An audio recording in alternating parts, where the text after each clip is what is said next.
In last lecture,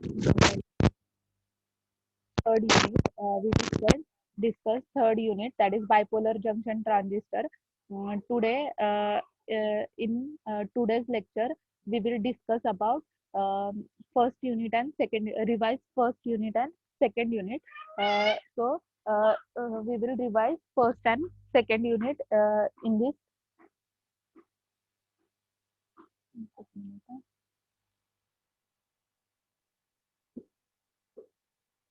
तर आजच्या लेक्चरमध्ये आपण काय करणार आहे, तर फर्स्ट युनिट आणि सेकंड युनिट जे आहे ते रिवाइज करणार आहे.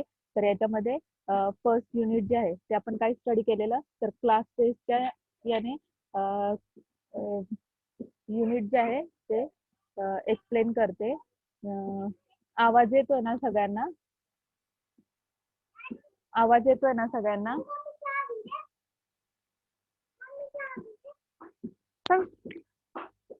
आवाज येतोय ना सगळ्यांना? चॅट बॉक्स मध्ये यस और नो शेअर करा.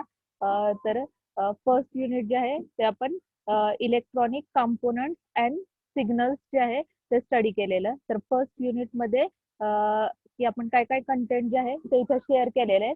दॅट इज फर्स्ट युनिट मध्ये active and passive component. Then we have studied resistor, capacitor and inductor that we have studied in detail. Then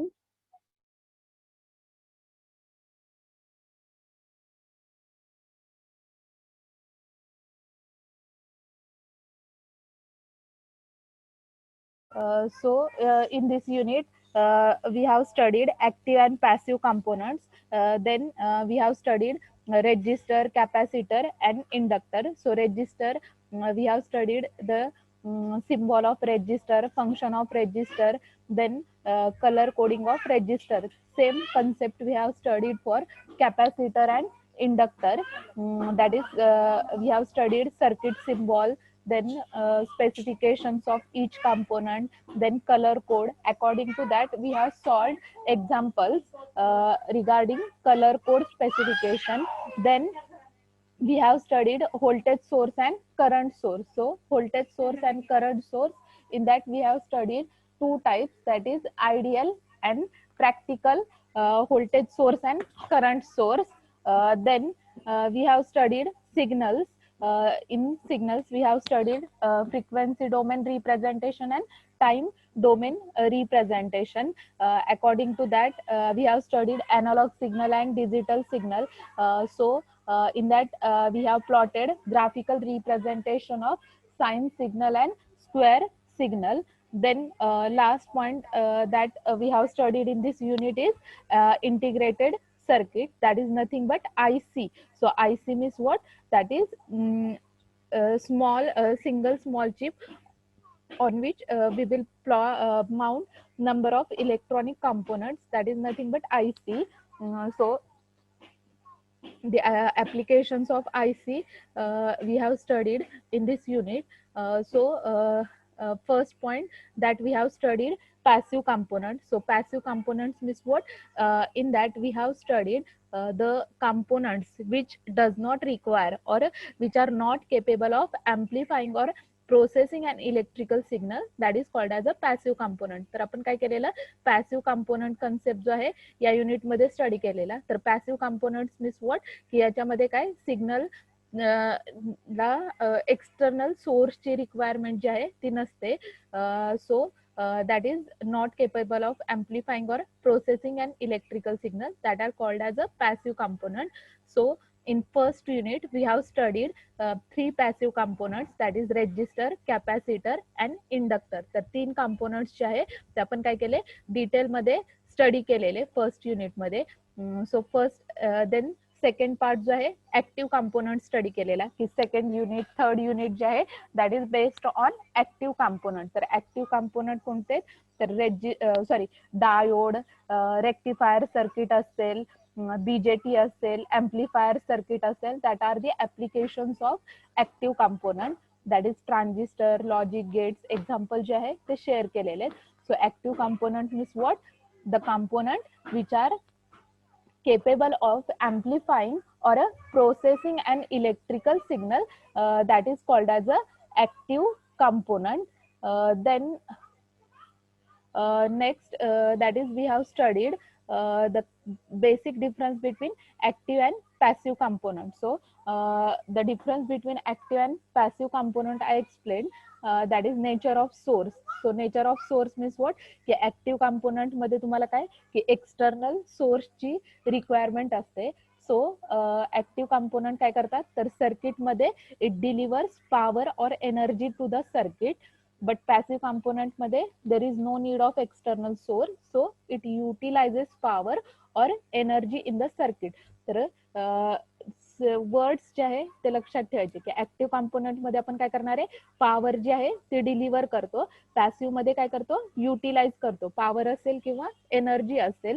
then applications जे आहे ऍक्टिव्ह कंपोनंटचे तुम्हाला सांगितले, diode, transistor, integrated circuit, that are the applications of active component.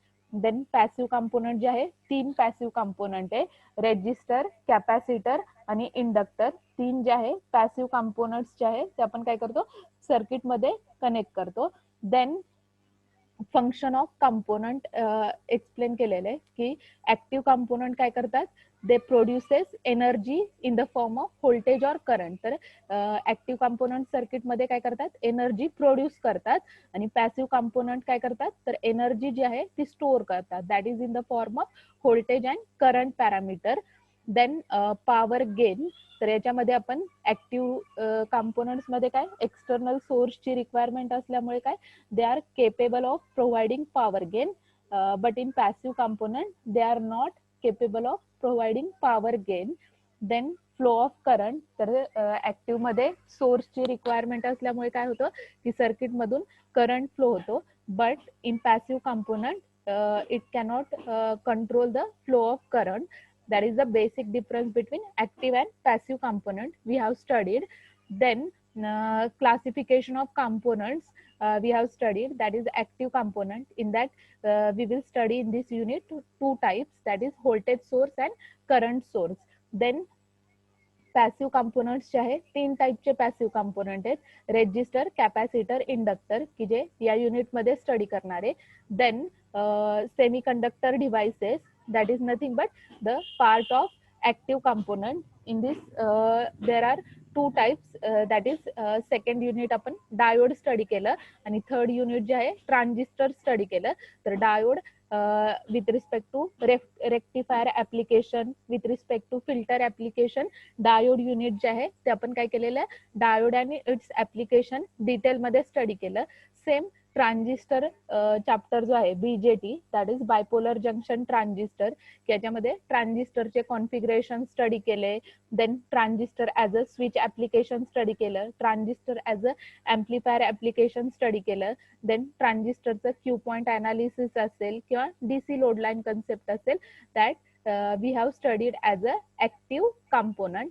Then resistor जे आहे की मार्केटमध्ये दोन टाईपचे रेजिस्टर जे आहे ते अवेलेबल असतात, that is fixed resistor and variable resistor. तर फिक्स रेजिस्टर मीन्स वॉट, की फिक्स रेजिस्टरची व्हॅल्यू काय असते, फिक्स असते. आणि व्हेरिएबल रेजिस्टर मीन्स वॉट, की आपण व्हेरिएबल रेजिस्टरने काय करतो तर रेजिस्टरची व्हॅल्यू जी आहे ती व्हॅरी करू शकतो, that is from minimum to maximum काय करू शकतो, रेजिस्टरची व्हॅल्यू जी आहे ती व्हॅरी करू शकतो. देन नेक्स्ट जे आहे की आपण रेजिस्टरचे टाइप स्टडी केले की fix resistor and variable resistor. तर फिक्स रेजिस्टर मीन्स वॉट, की व्हॅल्यू फिक्स असणारे, व्हेरिएबल मीन्स वॉट, व्हॅल्यू तुम्ही व्हॅरी करू शकता. तर फिक्स रेजिस्टरचे टाइप्स कोणकोणते स्टडी केलेले, दॅट इज त्याच्यामध्ये आपण कार्बन कंपोजिशन रेजिस्टर स्टडी केला, फिल्म रेजिस्टर स्टडी केलेला, then wire bound resistor study केलेला, आणि नेक्स्ट टाइप जो आहे रेजिस्टन्स वायर. तर हे तीन टाइप जे आहे तर आपण स्टडी केलेले. देन व्हेरिएबल रेजिस्टर मध्ये आपण काय काय स्टडी केलं, रिओस्टॅट कन्सेप्ट स्टडी केला, पोटॅन्शिओमीटर स्टडी केला, थर्मिस्टर, ह्युमिस्टर, व्हॅरिएस्टर आणि फोटो ट्रान्झिस्टर और photo resistor. These are the types of variable resistor. So हा जो आहे सर्किट सिम्बॉल ऑफ रेजिस्टर जो आहे तो इथं स्क्रीनवरती शेअर केलेला आहे. आपल्या लॅबमध्ये काय या टाइप मध्ये रेजिस्टर्स जे आहे ते अवेलेबल आहेत. तर रेजिस्टरचं मेन फंक्शन काय, तर रेजिस्टर जो आहे दॅट इज पॅसिव्ह कंपोनंट आहे and that is used for current limiting purpose or it limits the electric current flowing in the circuit. तर करंट लिमिटिंग पर्पज साठी आपण काय करतो, तर रेजिस्टर कंपोनंट जो आहे तो सर्किट मध्ये यूज करतो. That is the function of resistor. Then second type जो आहे व्हेरिएबल रेजिस्टर. सेम रेजिस्टर सारखा सिम्बॉल आहे, फक्त इथं काय केलेलं आहे, हा arrow जो आहे that indicates. So this arrow indicates that we can vary resistance from minimum value to maximum value, that is the variable register. So this type of register available in our home, that is in fan regulator we use this potentiometer, that is we vary knob in clockwise or anti-clockwise direction. When we will move this pot in clockwise direction, that time the resistance of the pot increases. When we will vary this pot in anti-clockwise direction, that time resistance of the this pot decreases, that is the variable resistor. So this is the circuit symbol for variable resistor. Then these are the two types, fixed resistor and variable resistor. So this is the symbol of fixed resistor and this is the symbol of variable resistor. Then unit of resistor,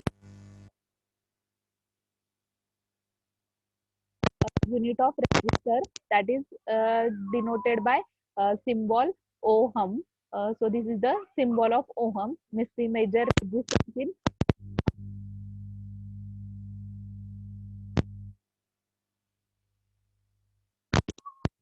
the resistance. What? That is nothing but 10 raised to 3 ohm. Mega ohm is what? That is nothing but 10 raised to 6 ohm. So ohm and mega kilo ohm and mega ohm rating you must know. So kilo ohm is what? 10 raised to 3 ohm and mega ohm is what? 10 raised to 6 ohm. Then this is the fixed register and variable register. Then we have studied the specifications of register. So specification of register means what? When we have to purchase any electronic component or any electronic devices, that time we have to know about their specifications. That is, suppose we have to purchase a register from the market, that time we must know its resistance value. So resistance value means what? Its value in ohm, kilo ohm or in mega ohm. Then second parameter is tolerance. So tolerance means what? That is nothing but plus minus difference in the circuit. Suppose we are using standard value is 5, then practically we will get 5 point something, 5 point above, that is in between 5 to 6 range, or we will get value in between 4 to 5 range, that is nothing but tolerance. Then next parameter जो आहे power rating. तर power rating means what? That is nothing but heat और तर power rating means what? याच्यामध्ये heat dissipated in the circuit, that is called as a power rating. तर specifications जे आहे ते आपण डिटेलमध्ये स्टडी केले होते. रेजिस्टन्स व्हॅल्यू जी आहे ती मिनिमम 1 ओहम पासून मेनी मेगा ओम पर्यंत मार्केटमध्ये अवेलेबल असते. देन टोलरन्स जो आहे तो +-1% टू +-20% ने काय करतो आपण सर्किटमध्ये टोलरन्स जो आहे तो रिप्रेझेंट करतो. देन पॉवर रेटिंग सांगितलं, तर power rating is nothing but heat dissipated in the circuit, that is called as power rating. तर पॉवर जी आहे ती आपण काय करतो, वॅट मध्ये एक्सप्रेस करतो. देन अदर स्पेसिफिकेशन जे आहे असेल, व्होल्टेज कोएफिशियंट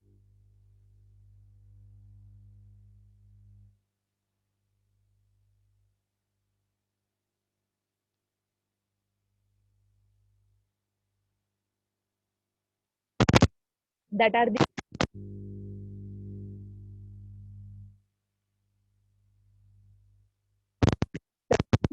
टाइप्स जे आहे ते डिटेल मध्ये स्टडी केलेले, की याच्यामध्ये फर्स्ट टाइप जो आहे कार्बन कंपोजिशन रेजिस्टर जो आहे तो स्टडी केलेला. तर कार्बन कंपोजिशन रेजिस्टर जो आहे की मार्केटमध्ये या टाइप मध्ये अवेलेबल असतो.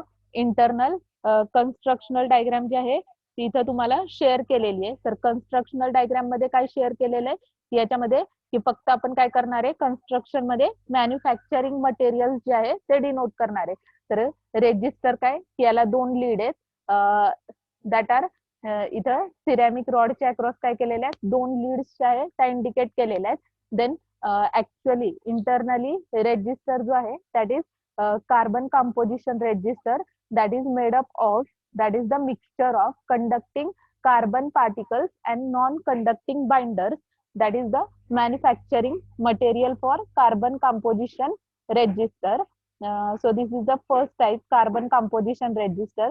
Then we have studied the carbon film register, की सेम या टाइप मध्ये काय, की मार्केट मध्ये रेजिस्टर जो आहे फिल्म टाइप अवेलेबल असतो. याच्यामध्ये मॅन्युफॅक्चरिंग मध्ये काय, तर फक्त काय करणार आहे आपण, तर सिरॅमिक कॅरियर जो आहे तो इंडिकेट केलेला आहे. तर सिरॅमिक कॅरियर जो आहे that is coated with thin pure carbon film around it that functions as a resistive material. तर मेन स्टेटमेंट जे आहे ते इथं वरती शेअर केलेलं आहे. So this is the carbon film resistor. Then wire mount resistor आपण स्टडी केला. तर वायर माउंट रेजिस्टर मध्ये काय, तर ही जी आहे रेजिस्टन्स वायर वरती काय असणार आहे, तर तुमचा रेजिस्टन्स जो आहे तो डिपेंड असणार आहे. तर सिरॅमिक फॉर्मर वरती काय केलेली आहे, रेजिस्टन्स वायर जी आहे ती वाउंड केलेली आहे. That is the wire wound resistor indicate केलेला आहे. देन नेक्स्ट टाइप जो आहे आपण रिओस्टॅट स्टडी केलेला. तर रिओस्टॅट मीन्स व्हॉट, की याच्यामध्ये आपण काय करणार आहे, तर व्होल्टेज जे आहे ते व्हॅरी करणार आहे, की फॉरवर्ड डायरेक्शन मध्ये स्लाइडिंग कॉन्टॅक्ट व्हॅरी करणार आहे किंवा बॅकवर्ड डायरेक्शन मध्ये काय करणार आहे, हा वायपर जो आहे तो मूव्ह करणार आहे. तर लिनियर फॉर्मॅटमध्ये अवेलेबल असतो किंवा अँग्युलर फॉर्मॅटमध्ये रिओस्टॅट जो आहे तो मार्केटमध्ये अवेलेबल असतो. तर अँग्युलर टाइप मध्ये हा वायपर काय होणार आहे, तर सर्क्युलर डायरेक्शन मध्ये काय होणार आहे, क्लॉकवाईज किंवा अँटी क्लॉकवाईज डायरेक्शन मध्ये काय होणार आहे, हा वायपर काय होणार आहे, तर रोटेट होणार आहे. किंवा हा जो आहे लिनियर टाइपचा रिओस्टॅट इंडिकेट केलेला आहे, की कोर आहे, कोर वरती काय केलेले, ही रेजिस्टन्स वायर जी आहे ती वाउंड केली आहे. देन इथं हा थर्ड कॉन्टॅक्ट जो आहे स्लाइडिंग कॉन्टॅक्ट इंडिकेट केलेला आहे. तर 3 टर्मिनल आहेत रिओस्टॅटला, ए, सी आणि हा जो स्लाइडिंग कॉन्टॅक्ट आहे तो बी ने रिप्रेझेंट केलेला आहे. तर हा वायपर आपण काय करणार आहे, फॉरवर्ड डायरेक्शन मध्ये मूव्ह करणार आहे किंवा बॅकवर्ड डायरेक्शन मध्ये मूव्ह करणार आहे.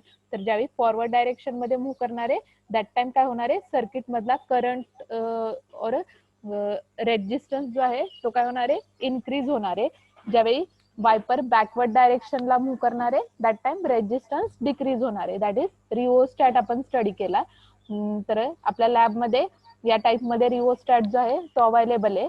देन हा जो आहे सर्किट सिम्बॉल आहे रिओस्टॅटचा, की 3 कॉन्टॅक्ट असतात, फिक्स्ड कॉन्टॅक्ट 2 आहेत आणि हा जो मिडलचा कॉन्टॅक्ट आहे तो काय तुमचा स्लाइडिंग कॉन्टॅक्ट आहे. तर स्लाइडिंग कॉन्टॅक्ट आपण काय करणार आहे, व्हॅरी करणार आहे, की जेणेकरून रिओस्टॅटचा रेजिस्टन्स जो आहे तो काय होणार आहे, व्हॅरी होणार आहे. दॅट इज रिओस्टॅट आपण टाइप जो आहे तो स्टडी केला. देन नेक्स्ट टाइप जो आहे पोटॅन्शिओमीटर आपण स्टडी केलेला. तर पोटॅन्शिओमीटर मीन्स व्हॉट, तर या टाइपचा रेजिस्टर जो आहे की आपल्या घरामध्ये फॅन रेग्युलेटर्स मध्ये आपण काय करतो, पोटॅन्शिओमीटर जो आहे तो यूज करतो. तर पोटॅन्शिओमीटरचं फंक्शन काय आहे, की पोटॅन्शिओमीटर तुम्ही काय करणार आहे, क्लॉकवाईज किंवा अँटी क्लॉकवाईज डायरेक्शन मध्ये मूव्ह करणार आहे. तर हा जो आहे सर्किट सिम्बॉल पोटॅन्शिओमीटरचा इंडिकेट केलेला आहे किंवा इथं परत इंडिकेट केलेला आहे पोटॅन्शिओमीटरचा. तर स्लाइडिंग कॉन्टॅक्ट मीन्स व्हॉट, की हा कॉन्टॅक्ट तुम्ही काय करणार आहे, व्हॅरी करणार आहे क्लॉकवाईज डायरेक्शन मध्ये किंवा अँटी क्लॉकवाईज डायरेक्शन मध्ये. त्याच्यानुसार काय होणार आहे, रेजिस्टन्सची व्हॅल्यू जी आहे ती सर्किट मध्ये काय होणार आहे, चेंज होणार आहे. That is पोटॅन्शिओमीटर.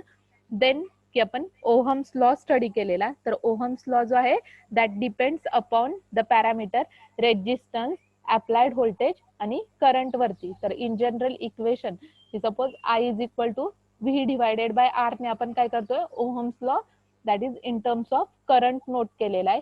तर आय इज इक्वल टू काय इथं शेअर केलेलं आहे, that is I is equal to V divided by R, that is in terms of current. जर ओहम्सला in terms of voltage note करायचं असेल तर काय करणार आहे, V is equal to I R ने आपण काय करणार आहे, तर V is equal to I R equation note करणार आहे. देन रेजिस्टन्स, तर resistance means what, R is equal to same equation फक्त सिम्प्लिफिकेशन केलेले, व्ही डिवायडेड बाय आय ने काय करणार आहे तर ओहम्स लॉ जो आहे तो डिनोट करणार आहे. That is the Ohm's law, that is in terms of current साठी इक्वेशन, व्होल्टेज साठी equation, in terms of resistance साठी काय केलेलं आहे इक्वेशन जे आहे ते शेअर केलेलं आहे. देन कलर कोडिंग जे आहे ते आपण रेजिस्टरचं स्टडी केलं की कलर कोडिंग मध्ये तुम्हाला काय केलेलं असतं एक्झाम मध्ये रेजिस्टरचे कलर दिलेले असतात किंवा रेजिस्टरची व्हॅल्यू दिलेली असते, त्याच्यावरून तुम्हाला काय करायचं असतं तर जे फाइंड आउट करायला सांगितले ते फाइंड आउट करायचे. तर याच्यामध्ये काय लक्षात ठेवायचं की कलर कोडिंग मध्ये की 4 बँडचा रेजिस्टर असेल किंवा 5 बँडचा रेजिस्टर असेल तर त्याच्यामध्ये लक्षात काय ठेवायचं की तुमचा लास्ट बँड जो आहे की इथं हा फर्स्ट, सेकंड, थर्ड आणि फोर्थ 4 बँड आहे, तर याच्यामध्ये लास्टचा जो बँड आहे तो तुमचा काय असणार आहे टोलरन्स असणार आहे. सेकंड लास्ट काय असणार आहे मल्टीप्लायर, आणि बाकीचे रिमेनिंग बँडचे आहे फर्स्ट बँड, सेकंड बँड किंवा जर 5 बँड असतील तर थर्ड बँड. तर इथं 4 बँड की इन जनरली तुम्हाला क्वेश्चन जो आहे 4 बँड वरतीच विचारला जातो. तर लास्टचा बँड जो आहे तो टोलरन्स, सेकंड लास्ट बँड जो आहे मल्टीप्लायर आणि रिमेनिंग बँड जे आहे आपण फर्स्ट बँड आणि सेकंड बँडने काय करतो डिनोट करतो. तर कलर कोडिंग टेबल जो आहे तो लक्षात ठेवायचा की कलर कोडिंग लक्षात आलं असेल तर तुम्हाला व्हॅल्यू जी आहे ती लगेच फाइंड आउट करता येईल. तर याच्यामध्ये कलर कोडिंग टेबल मध्ये काय केलेलं आहे की कलर्स जे आहे सिक्वेन्स जो आहे तो रेजिस्टर, कॅपॅसिटर आणि इंडक्टर तिघांसाठी सिक्वेन्स जो आहे तो सेम आहे की कलर सिक्वेन्स जो आहे black, brown, red, orange, yellow, then green, blue, violet, grey, white, gold, silver and no colour. Then first band आणि सेकंड बँड रेजिस्टर मध्ये, कॅपॅसिटर मध्ये आणि इंडक्टर मध्ये तिघांमध्ये सेम आहे की 0 to 9 पर्यंत आपण काय करणार आहे डिजिट्स नोट करणार आहे. 0, 1, 2, 3, 4 अप टू 9 पर्यंत first बँडला, same second बँडला.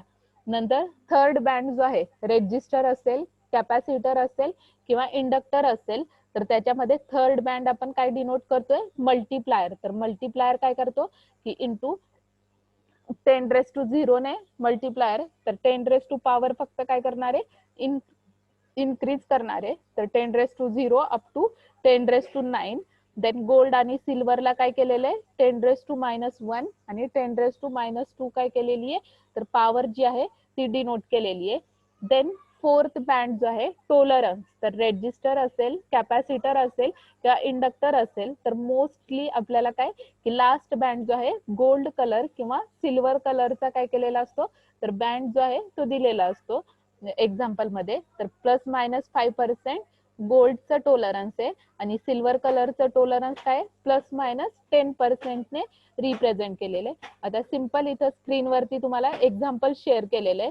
That is की सपोज हा बँड घ्या की तुम्हाला कलर जे आहे ते मी सांगते की ब्राऊन, ब्लॅक, ऑरेंज आणि हा जो आहे सपोज सिल्वर कलर, गोल्ड कलरचा बँड आहे. सांगा रेजिस्टरचं कलर कोडिंग काय येईल, व्हॅल्यू काय येईल सांगा. रेजिस्टर वरती काय, रेजिस्टर वरती कलर जे आहे कुठले कुठले प्रिंटेड आहे की सपोज ब्राऊन प्रिंटेड आहे, then black colour, second colour जो आहे ब्लॅक प्रिंटेड आहे, थर्ड कलर जो आहे सपोज ऑरेंज प्रिंटेड आहे आणि नेक्स्ट कलर जो आहे सपोज सिल्वर घ्या किंवा गोल्ड घ्या की सपोज मी इथं काय करते गोल्ड डिनोट करते. तर कलरची व्हॅल्यू सांगा काय येईल, ब्राऊन, ब्लॅक, ऑरेंज, गोल्ड काय व्हॅल्यू येईल चॅट बॉक्स मध्ये आन्सर शेअर करा. कलर कोडिंग रेजिस्टरचं समोर तुम्हाला टेबल पण शेअर केलेला आहे, टेबल पण शेअर केलेला आहे. टेबल वरून सांगा काय रेजिस्टरची व्हॅल्यू येईल. सिंपल आहे, फर्स्ट कलरचा फर्स्ट बँड बघायचा नंबर किती आहे, सेकंड कलरचा सेकंड बँडचा नंबर किती आहे तो बघायचा. Orange means what, third band means what multiplier की त्याचा मल्टीप्लायर काय आहे ते नोट करायचा. आणि fourth band means what tolerance, तर गोल्ड कलरचा टोलरन्स काय आहे तो डिनोट करायचा. सांगा काय आन्सर येईल, brown, black, orange, gold. Simple example आहे तुम्हाला टेस्ट मध्ये एक्झाम्पल याच्यावरती असतील की कोणते 4 कलर दिलेले असणार, त्याच्यावरून व्हॅल्यू जी आहे ती नोट करायची. तर इथं सरगर ज्ञानेश्वरीने शेअर केलेलं आहे, that is 10 into 10⁻³ plus minus 5%. बाकीच्यांनी बघा बरोबर तिने शेअर केलंय का नाही, बाकीच्यांनी सांगा, तेवढं तरी ऍटलीस्ट सांगा. तिने जे शेअर केलेलं आहे करेक्ट आहे का नाही. 10 इंटू 10⁻³ प्लस मायनस 5% तिने आन्सर शेअर केलेलं आहे. ज्ञानेश्वरीने शेअर केलेलं आहे आन्सर. बाकीच्यांनी रिस्पॉन्स द्या की तिने शेअर केलेलं आहे ते करेक्ट आहे का नाही. कलर वरून आपण काय करणार आहे की आपल्याला फर्स्ट कलर काय दिलेला आहे, ब्राऊन कलर दिलेला आहे. तर कलरची व्हॅल्यू आपण काय करणार आहे, टेबल वरून नोट करणार आहे. ब्राऊन कलर, पहिला कलर कोणता आहे, ब्राऊन. तर ब्राऊन मीन्स व्हॉट की आपण फर्स्ट बँड, तर कलरला काय करणार आहे की नेमिंग करणार आहे. First band, second band, third band आणि फोर्थ बँड. की तुम्हाला इथं हा जो आहे सिम्बॉल दाखवलेला आहे की first band, second band, third band, fourth band. तर फर्स्ट बँड जो काही कलर असेल त्याचा फर्स्ट बँडचा डिजिट नोट करणार आहे. जो काही सेकंड कलर असेल त्याचा आपण काय करणार आहे, तर त्याचा नंबर नोट करणार आहे. थर्ड बँड मीन्स व्हॉट की जो काही कलर असेल त्याचा मल्टिप्लायर डिनोट करणार आहे. आणि फोर्थ बँड जो आहे त्याचा टॉलरन्स. तर आता इथं बघा की यांनी कलर जो आहे तो काय दिलेला आहे की सपोज ब्राऊन. तर पहिला बँड कोणता आहे, ब्राऊन. तर फर्स्ट बँड ब्राऊन साठी नंबर किती आहे, 1 इथं टेबल मध्ये दिलेला आहे. देन सेकंड कलर कोणता आहे, ब्लॅक. तर इथं ब्लॅक बघायचा, ब्लॅक किती, सेकंड कलर, सेकंड बँडला ब्लॅक कलर आहे. तर सेकंड बँडचा नंबर किती आहे, 0.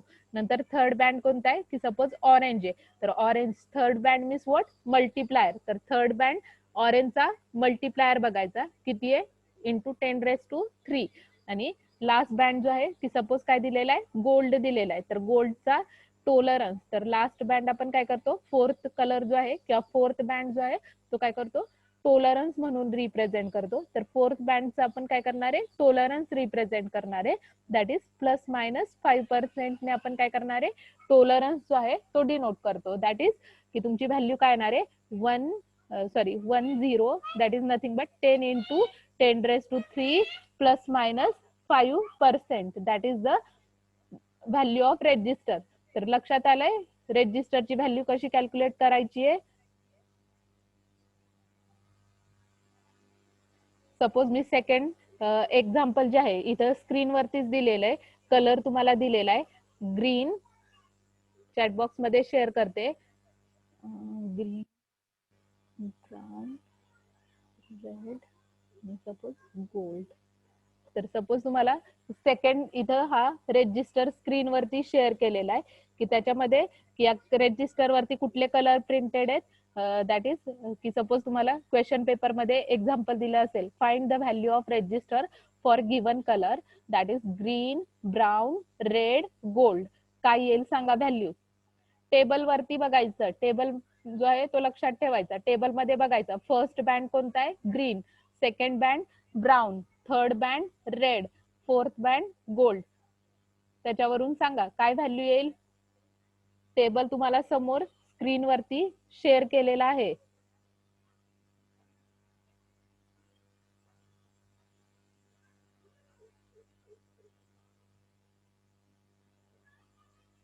काय व्हॅल्यू येईल सांगा, चॅटबॉक्स मध्ये शेअर करा.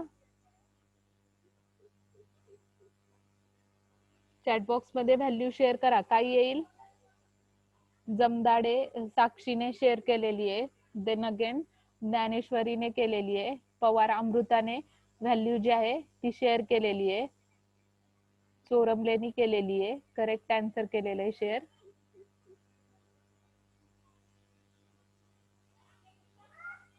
तर कलर कुठले कुठले आहेत, ग्रीन. करेक्ट आन्सर शेअर केलेलं आहे. That is 51 into 10⁻² plus minus 5%. बाकीच्यांचं आलंय का, 51 इंटू 10⁻² प्लस मायनस 5%. तर फर्स्ट बँड कोणता आहे, ग्रीन. तर ग्रीन साठी फर्स्ट बँड बघायची व्हॅल्यू किती आहे टेबलमध्ये. फर्स्ट बँड साठी ग्रीनची व्हॅल्यू किती आहे, 5. देन सेकंड बँड कोणता आहे, ब्राऊन आहे. तर ब्राऊनची व्हॅल्यू बघायची, ब्राऊनची व्हॅल्यू किती आहे सेकंड बँड साठी, 1. देन थर्ड बँड कोणता आहे? रेड. तर रेड साठी काय आपण थर्ड बँड बघणार आहे? Multiplier, that is 51 into 10⁻². आणि फोर्थ बँड काय आहे? गोल्ड. तर गोल्ड साठी आपण काय करणार आहे?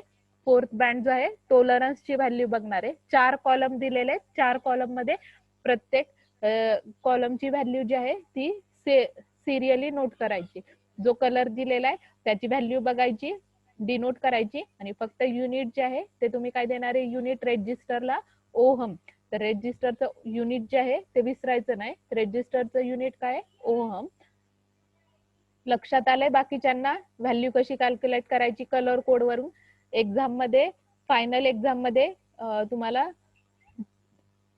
100% क्वेश्चन जो आहे कलर कोड वरती विचारला जातो. कोणतेही 4 कलर दिलेले असतात. 4 कलर दिले असतील किंवा 5 कलर दिले असतील, त्याच्यावरून फक्त काय करायची? व्हॅल्यू नोट करायची आहे. तर सपोज 5 कलर दिले असतील की सपोज रेड, ऑरेंज,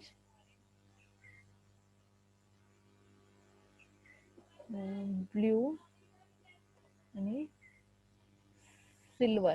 ती सपोज तुम्हाला काय व्हॅल्यू दिली असेल? 5 बँड दिले असतील, that is red, orange, blue आणि सिल्वर. तर 5 कलर दिलेले आहेत. तर याच्यावरून काय सांगितलेलं आहे की suppose right the value of resistor for given colour code. की सपोज काय तुम्हाला कलर दिलेले आहेत? Red, orange, blue, silver. तर लक्षात काय ठेवायचं की फर्स्ट कलर, लास्टचा बँड जो आहे तो काय करणार आहे? टॉलरन्स रिप्रेझेंट करणार आहे. सेकंड लास्ट कलर जो आहे तो काय करणार आहे? मल्टीप्लायर रिप्रेझेंट करणार आहे. आणि बाकीचे जे काही कलर दिलेले असतील त्याचे आपण काय करणार आहे? डिजिट नोट करणार आहे. तर फर्स्ट कलर काय दिलेला आहे? रेड. तर रेडचा नंबर किती आहे? 2. नंतर सेकंड कलर पण काय दिलेला आहे? रेड. तर सेकंड बँड पण आपण काय करणार आहे? 2. नंतर थर्ड बँड जो आहे तो काय दिलेला आहे? ऑरेंज. तर थर्ड बँडचा नंबर किती आहे? सेम 3 आहे. नंतर फोर्थ जो आहे की इथं काय आपण करणार आहे? लास्टचा बँड जो आहे टॉलरन्स आणि सेकंड लास्ट बँड जो आहे मल्टीप्लायर. तर ब्ल्यूचा आपण काय करणार आहे? मल्टीप्लायर डिनोट करणार आहे. मीन्स व्हॅल्यू काय येणार आहे? मल्टीप्लायरची व्हॅल्यू काय आहे? ब्ल्यूच्या मल्टीप्लायरची व्हॅल्यू किती आहे? 10⁻6. आणि सिल्वर कलरचा टॉलरन्स जो आहे तो आपण काय करणार आहे? तर प्लस मायनस काय करणार आहे? 10% ने काय करणार आहे? सिल्वर कलरचा टॉलरन्स जो आहे तो टेबल मध्ये दिलेला आहे. तर टॉलरन्स जो आहे प्लस मायनस 10% ने काय करणार आहे? टॉलरन्स जो आहे तो रिप्रेझेंट करणार आहे. तुमची रेजिस्टरची व्हॅल्यू काय येणार आहे? 223 into 10⁻6 plus minus 10%, that is the value for 5 band resistor. तर 4 बँड असेल किंवा 5 बँड असेल तर मोस्टली क्वेश्चन पेपर मध्ये तुम्हाला 4 बँड वरती क्वेश्चन जो आहे तो विचारला जातो. तर कलर कोडिंग रेजिस्टरचं लक्षात आलंय. सेम कॅपॅसिटरचं आहे आणि सेम इंडक्टरचं आहे. सेम टेबल आहे की फक्त फर्स्ट बँड काय आहे त्याची व्हॅल्यू काय येते, सेकंड बँड काय आहे त्याची व्हॅल्यू काय येते, थर्ड बँड काय आहे त्याचा मल्टीप्लायर काय आहे, आणि फोर्थ बँड की त्याची टॉलरन्सची व्हॅल्यू काय आहे ती फक्त आपण बघणार आहे. आणि त्याच्यावरून काय करणार आहे? व्हॅल्यू ज्या आहे त्या फक्त नोट करणार आहे. सिम्पल एक्झाम्पल आहे. रेजिस्टर असेल, कॅपॅसिटर असेल किंवा इंडक्टर असेल तर तुम्हाला इथं पीपीटी मध्ये बरेच रेजिस्टर जे आहे इंडिकेट केले होते. एक्झाम्पल जे आहे ते शेअर केले होते. किंवा रॅन्डमली तुम्ही कोणतेही कलर जे आहे टेबल मधून घ्या आणि सॉल्व्ह करून बघा. देन सेकंड कंपोनंट जो आहे आपण फर्स्ट युनिट मध्ये काय स्टडी केलेला? तर कॅपॅसिटर स्टडी केलेला. तर कॅपॅसिटर जो आहे तर कॅपॅसिटरचं युनिट सांगितलेलं की तुम्ही कॅपॅसिटर जो आहे फॅरेड मध्ये, मायक्रो फॅरेड मध्ये, मिली फॅरेड मध्ये, पिको फॅरेड मध्ये, नॅनो फॅरेड मध्ये काय करता? कॅपॅसिटर जो आहे तो मेजर करतात. तर कॅपॅसिटरचं मेन फंक्शन काय आहे? दॅट इज युज्ड फॉर तर इलेक्ट्रिकल चार्ज जो आहे तो स्टोअर करण्यासाठी आपण काय करतो? कॅपॅसिटर कंपोनंट जो आहे तो सर्किट मध्ये यूज करतो. तर हा जो आहे सर्किट सिम्बॉल जो आहे तो स्क्रीन वरती कॅपॅसिटरचा शेअर केलेला आहे. तर कॅपॅसिटर मीन्स व्हॉट की 2 पॅरलल प्लेट आहे आणि त्याच्या इन बिटवीन काय असणार आहे? डायइलेक्ट्रिक मीडियम असणार आहे. That is nothing but capacitor. तर मेन फंक्शन जे आहे कॅपॅसिटरचं दॅट स्टोअर्स इलेक्ट्रिकल एनर्जी तर आपल्या लॅबमध्ये हा जो आहे इलेक्ट्रोलायटिक कॅपॅसिटर अवेलेबल आहे, हा जो आहे सिरॅमिक कॅपॅसिटर पण आपल्या लॅबमध्ये अवेलेबल आहे, हा जो आहे सर्किट सिम्बॉल आहे कॅपॅसिटरचा. देन कॅपॅसिटरच्या पोलॅरिटी ज्या आहे तर